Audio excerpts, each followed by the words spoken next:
Di balik setiap ambisi besar, selalu ada harga yang harus dibayar. Reza tahu itu, tapi ia tak pernah menyangka harganya adalah dirinya sendiri. Reza adalah anak muda yang jadi bahan omongan di kantornya. Bukan karena pintar bicara atau pandai menjilat atasan. Justru sebaliknya. Orang-orang sering geleng-geleng kepala melihat cara kerjanya. Datang paling pagi, pulang paling malam, bahkan kadang masih ada di kantor ketika satpam sudah siap mengunci pintu. Laptopnya seperti tak pernah mati, kertas menumpuk di meja, dan matanya merah setiap hari. Reza percaya satu hal sederhana, kerja keras pasti berbuah hasil. Ia menanam keyakinan itu di kepalanya sejak pertama kali melangkah ke perusahaan ini. Buatnya, tidak masalah harus mengorbankan liburan, nongkrong bareng teman, bahkan waktu untuk keluarga. Selama bisa menunjukkan bahwa dirinya mampu, semuanya terasa sepadan. Hari-hari Reza terjebak dalam siklus yang sama. Pagi buta ia sudah duduk di meja, merapikan laporan, memeriksa email yang menumpuk. Saat orang lain masih sibuk mencari kopi atau membuka obrolan ringan, Reza sudah mengetik cepat dengan dahi berkerut. Sore menjelang, kantor mulai sepi.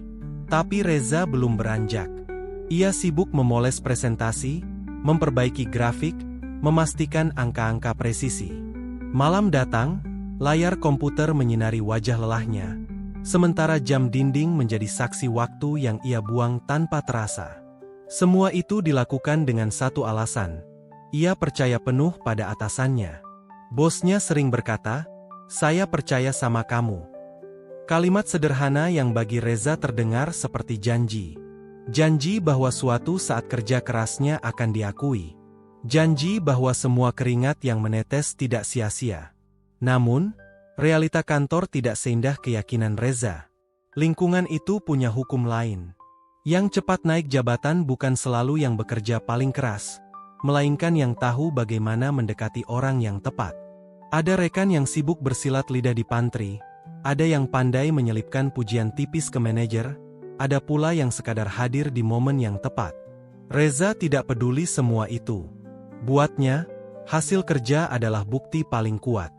Suatu malam, Reza jatuh sakit di meja kerjanya.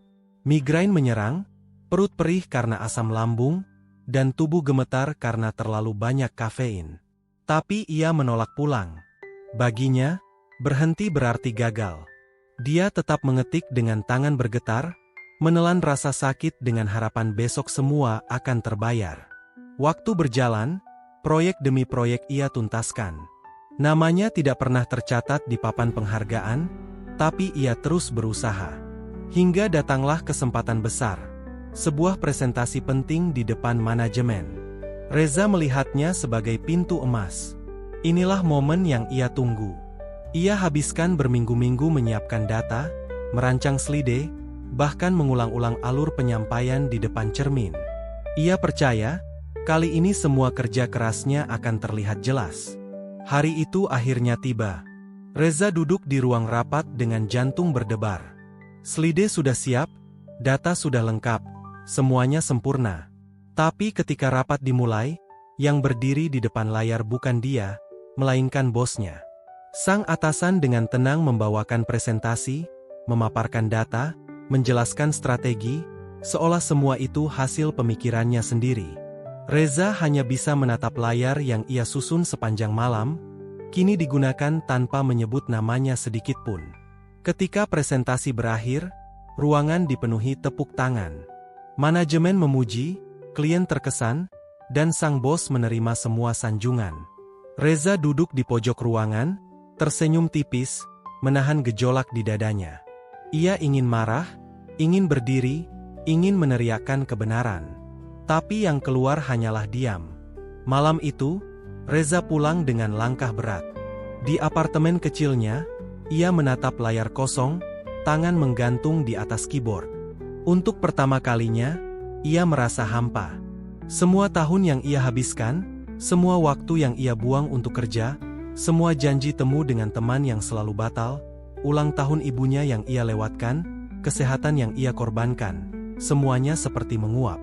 Reza sadar, semua yang ia perjuangkan hanya berakhir sebagai angka di laporan, catatan di arsip, yang tidak pernah menyebut namanya. Pujian yang ia cari ternyata jatuh ke orang lain. Kepercayaan yang ia berikan pada atasannya hanya berubah menjadi jebakan. Ia mencoba mengingat lagi tujuan awalnya. Mengapa ia begitu ambisius? Mengapa ia menganggap pengorbanan sebagai kewajiban? Jawabannya hanya satu. Karena ia percaya bahwa kerja keras selalu menang. Tapi malam itu, keyakinan itu runtuh. Dunia kerja tidak selalu adil. Dan terkadang, kerja keras tanpa strategi hanya menjadikan seseorang pion yang dipakai lalu dibuang. Keesokan harinya, Reza tetap masuk kerja. Ia duduk di mejanya seperti biasa, menyalakan laptop, membuka email. Tapi ada yang berbeda. Matanya tidak lagi berbinar dengan ambisi. Ia tidak lagi terjebak pada janji kosong. Ia tahu, harga dirinya lebih penting daripada sekadar pengakuan palsu. Cerita Reza bukan tentang kemenangan. Ini tentang kenyataan pahit yang banyak orang alami. Kita bisa mencoba begitu keras, melangkah begitu jauh, tapi pada akhirnya semua bisa jatuh berantakan. Yang tersisa hanyalah pelajaran bahwa hidup tidak hanya soal pencapaian. Kadang, yang lebih penting adalah bagaimana kita tetap utuh sebagai manusia, meski gagal.